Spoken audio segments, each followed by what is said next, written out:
Сәлеметсіңдер ме балалар? Мен Шеңуей мектебінің ұстазы Чимит мұғалімнің үйреткен адам және орта сабағын қазақ тіліне аударып беремін. Сабағымызды бастамас бұрын оқулық, құрал жабдықтарымызды дайындап алайық. Мүмкіндік бар болса, өсіп тұрған бөлме өсімдігін жандарыңа қойып алыңдар. Дәптерімізге ай күнді жазайық.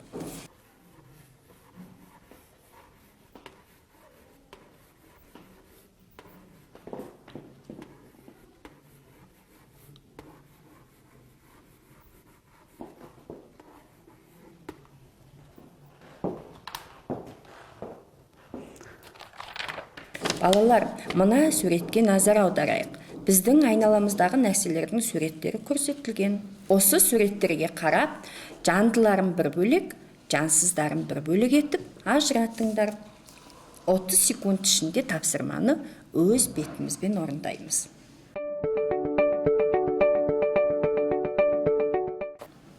Екі бағынаға бөлінген суретті мұғалімдерің тақтаға ілсін. Осыған қарап, өз істеген тапсырмаларыңды салыстырыңдар. Мұғалімдерің бірінші бағынаға жансыз заттарды,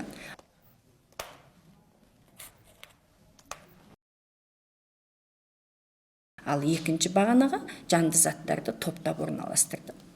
Осыны өз істегендеріңмен салыстырып қараңдар. Келесіде осыған байланысты тапсырмалар орындайық.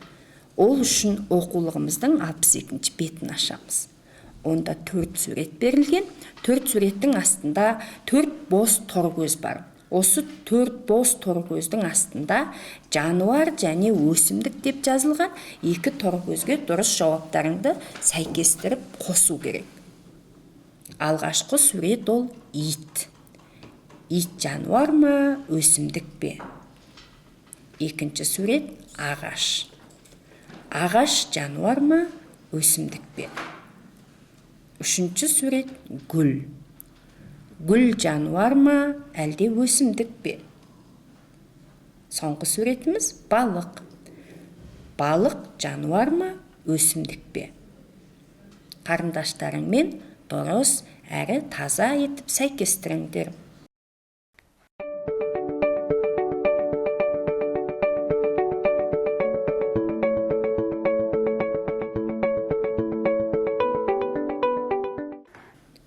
Өсімдіктер мен жануарлар жанды нәрселер болса, басқа қандай жанды нәрселерді білесіңдер? Адамдар біз де жанды затқа жатамыз.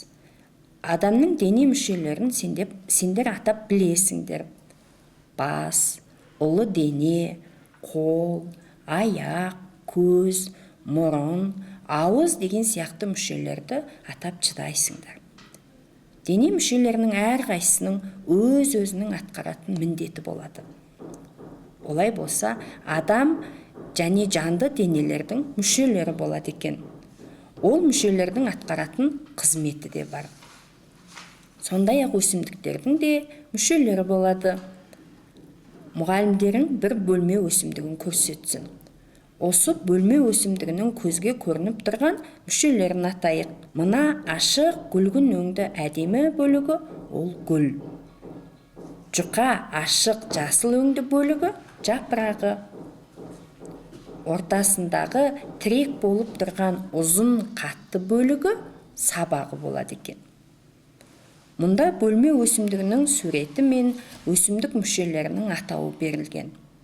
Осыларды түзу сызықпен сәйкестірейік.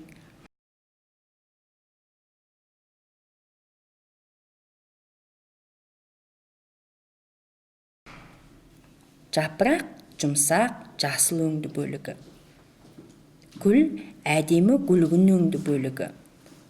Мына бөлігі сабағы.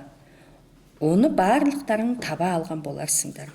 Ендеше тамыры қайда? Ол біздің көзімізге көрініп тұрған жоқ. Алайда оның қайда екеніне болжам жасайық. Мүмкін мына топырақтың арасында болар.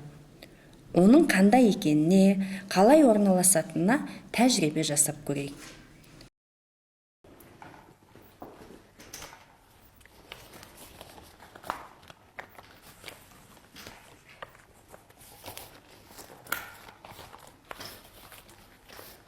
Таңдап алған бөлме өсімдігімен бірдей гүлдің топырағында тұрған мүшесін көру үшін біз өсімдікті топырағынан ажыратамыз. Ажыратқанда біз топырақтың арасында тамыры бар деп болжағандықтан, оны үзіп алмау үшін баппен босатамыз. Топырақтан ажыратып алдық. Балалар, қараңдаршы, топырақтың астында көзімізге көрінбеген тамыр бар деп болжаған едік. Осы тамырды бүлдіріп алмас үшін оны су құйылған ыдысқа саламыз. Суға салған гүлдің тамырын байқап қараңдар.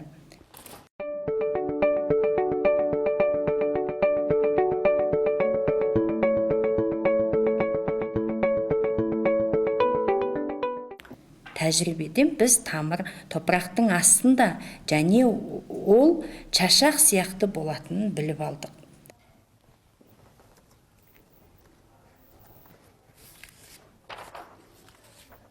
Олай болса, біз бүгін өсімдіктің құрамымен танысады екенбіз.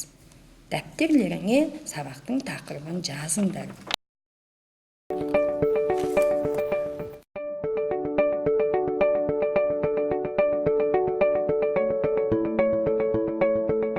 Өсімдіктің құрамын зерттегенде көзімізге көрінетін және көрінбейтін топырақтың астындағы тамырын шығарып көрдік. Олай болса, бәріміз бұл мүшелердің дәл қайда орналасатынын қайтадан бір қайталап шығайық.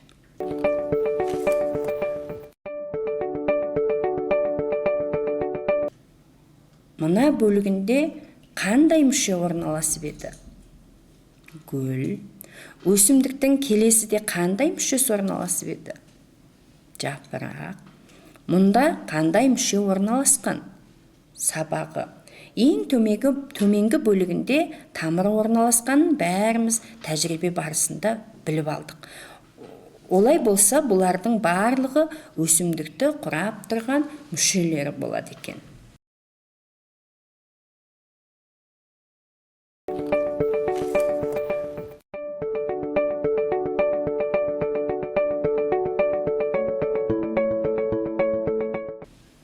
Біздің зерттеуіміз бойынша топырақтың астында тамыр болады екен. Осы тамырлар қандай пішінді болады. Оны біз келесі сыныптарда зерттейтін боламыз.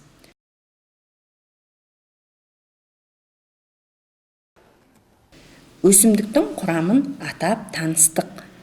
Енді оқулықтың 63-ші бетіндегі бірінші тапсырмаға назар аударайық.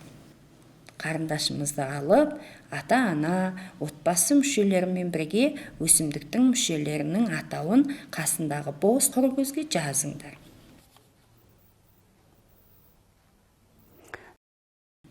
Мұғалімдерің сендер орындаған тапсырманың дұрыс жауабын экранда көрсетсін.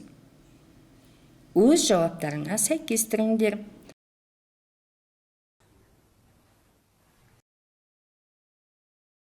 Дұрыс жауаппен бірге 2 сурет көрсетілген. Бұл біздің тәжірибеде көрсетілген көрініс. Осы суретке қарап, өсімдік мүшесіне, тамырына қайтадан талдау жасаңдар.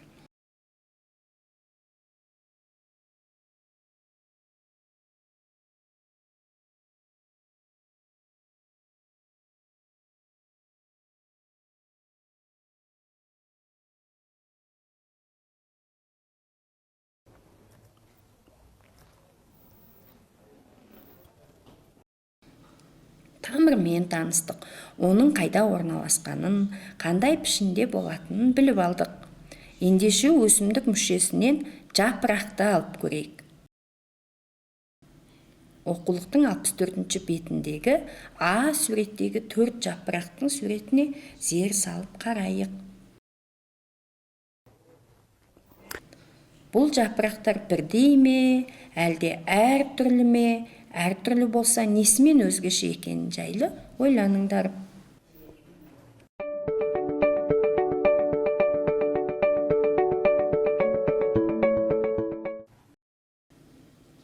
Бұл жапырақтар әртүрлі екен.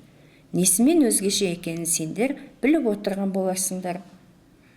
Бұл 4 жапырақ пішіні жағынан өзгеше.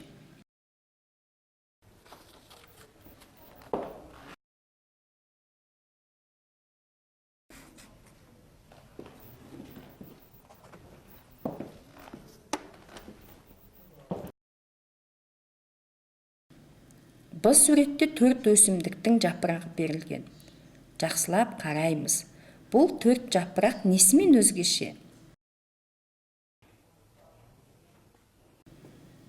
Бұлар өңімен айырмашылықта. Ендеше жапырақтар пішінімен, өңімен өзгеше болады екен.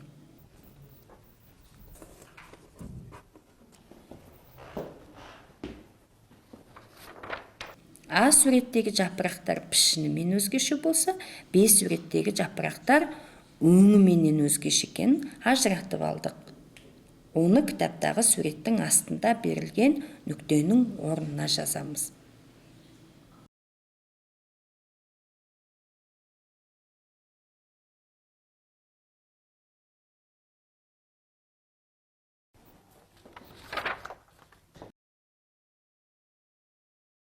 Мұғалімдерің сендерге жапырақ көрсетсін. Бұл түскен жапырақтарды кептіріп жасаған көрнекіліктер.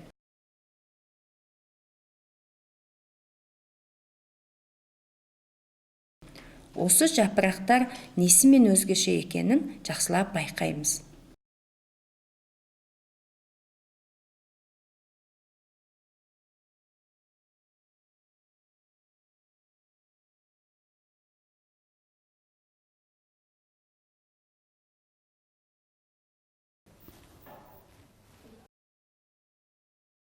Олай болса, бұл жапырақтар көлемі жағынан өзгеше екен. Ендеше жапырақтар пішіні, өңі, көлеміне қарай әр түрлі болады екен.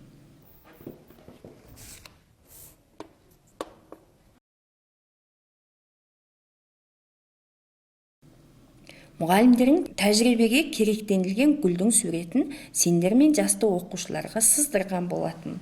Осыны сендерге тамашалатайын.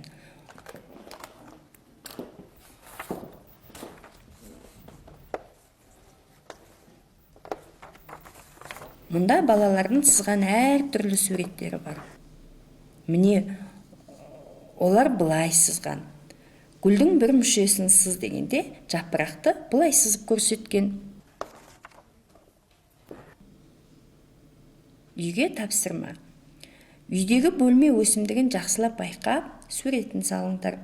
Сызған суреттеріңе гүлдің мүшелерінің атын атап жазыңдар.